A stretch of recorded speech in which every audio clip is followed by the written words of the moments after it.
So there's a whole part of the world which I think we have basically written off sometimes. I feel that it's unreachable, but it's not unreachable. And one of these trumpet messages is designed to bring about awakening in that huge portion of the world. It's probably the most populous part of the earth, really.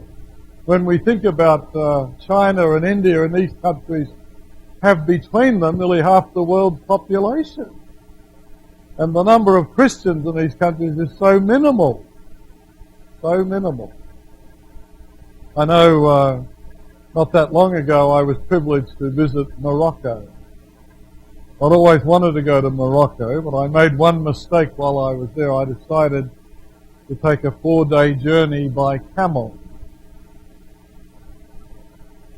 across the Sahara Desert. I'm still recovering, you know. One of the worst decisions of my life.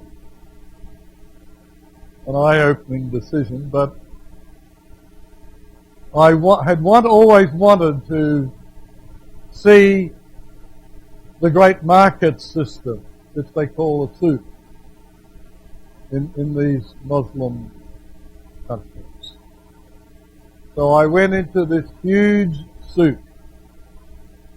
It covered acres, acres. Little tiny streets running every which way, merchants everywhere selling everything. And I made up my mind I'm just going to walk in, I'll spend the whole day in here, and when I'm ready to leave I'll start asking how do I get out of here. Because it's like a rabbit's warren. So I'm wandering around the souk. I don't know how many hundreds of acres it was. It was vast. And I'm walking down this little cobbled street. And there's little stalls and merchants everywhere. And this guy steps out from his little place of business. He has beautiful carpet hanging. And he goes like this to me. I'd been practicing. So I went. And he said, please enter my humble abode. I said, well, thank you very much. I will come into your humble abode. I'm pretty sure he's going to try and sell me something. So he produced a stool and I sat on the stool. And he turned to his nephew and he looked at me and he said, you will drink Moroccan whiskey with me. I said, of course I'll drink Moroccan. I love telling this story, especially in our health institute. And this is an Arab country, so what did I know about what I'm going to be offered to drink? One thing you're never going to be offered in an Arab country is alcohol. So whatever Moroccan whiskey is, I knew it wasn't alcohol, so I felt safe in saying, yes, I'll drink Moroccan whiskey with you. And the nephew comes back with a silver tray and little glasses on it. And Moroccan whiskey is a delicious mint tea.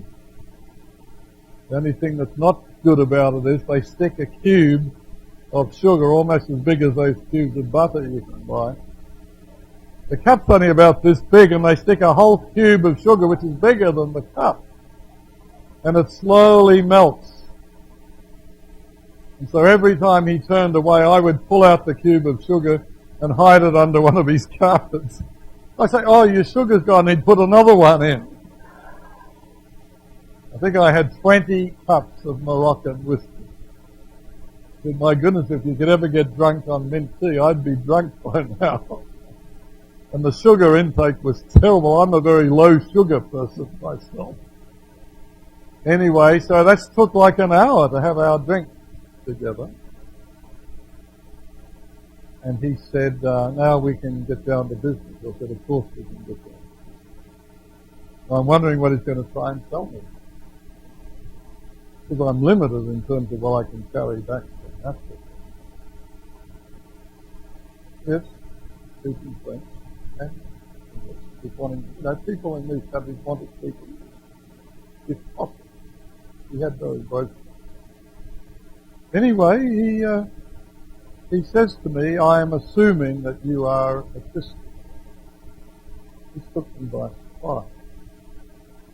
said, well, your assumption is correct. I am a Christian.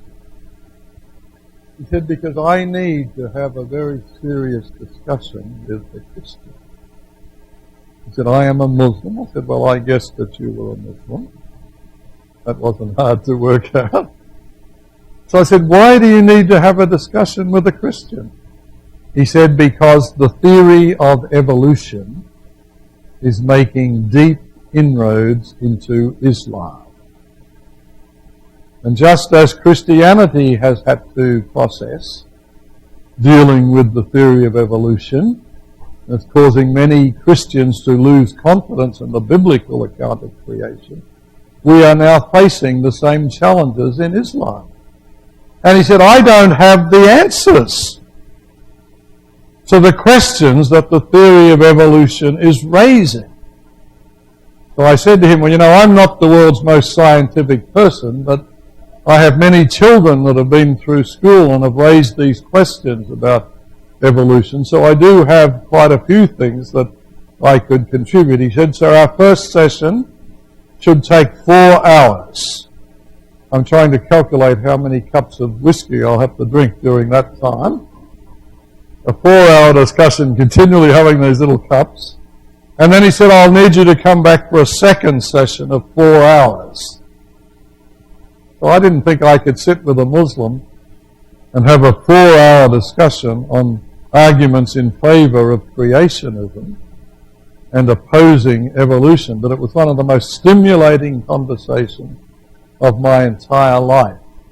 And after the end of our first 4-hour session, when I was exhausted, and I still had to find my way out of the rabbit warren, he says to me, has it occurred to you that we are worshippers of the same Creator God?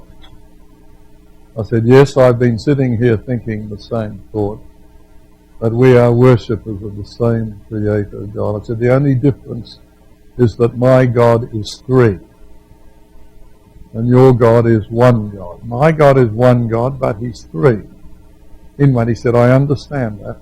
And we prayed together, and I left, and he made me promise, and 5 days later, after I survived the camel nightmare, I waddled in. I couldn't walk properly. and I went back in and we had our second session together. This was in Marrakesh, by the way. Delightful place in Morocco. You know what I said to myself? I walk into the souk, the largest Arab souk in the world, in Marrakesh, and who do I encounter? One of God's chosen children, with serious questions about how do I defend the honor and integrity of God the Creator. I said, wow, this is a better discussion than I've had with most Christians. And this man in deadly earnest, he's still communicating with me by email. The modern age has reached into the souk as well. It sits there with his little laptop now.